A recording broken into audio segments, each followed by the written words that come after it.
बिस्मिल्लाहिर्रहमानिर्रहीम। दोस्तों अस्सलामु अलैकुम वरहमतुल्लाहि वबरकातुहू।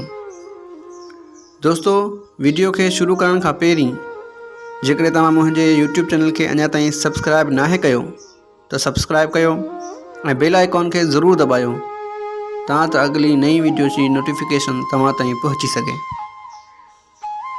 दोस्तों अॼु जी पंहिंजी कहानी जो उनवान आहे चुगलखोरी। एक भेरे हिकिड़े झंग जो बादशाह शींहं बीमार थी पियो। झंग जा सब जानवर पुछण विया पर गिदड़ खे देर थी वई।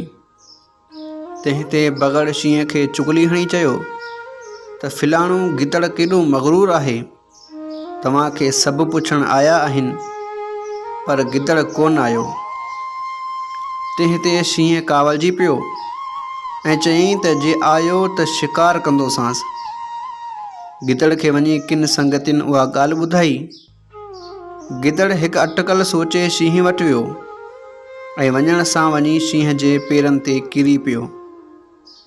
शींहं खां खिल निकिरी वई ऐं चयईं त अड़े एॾी देर छो कई आहे।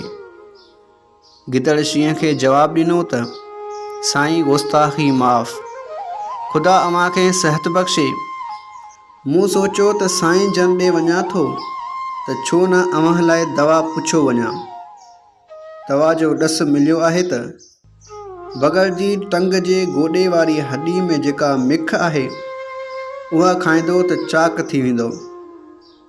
शींहं खे बीमारी घणो तंग कयो हो, तंहिं नका कई हम नका तम।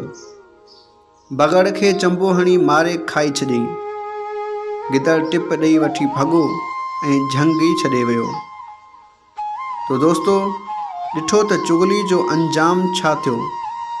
कॾहिं बि कंहिं ते चुगली न हणिजे, छो त जहिड़ो चुगलखोर बगड़ जो अंजाम थियो। दोस्तों हिन वीडियो खे लाइक ऐं शेयर कयो ऐं कमेंट में पंहिंजी राय ज़रूरु ॾिजो। जज़ाकल्लाह।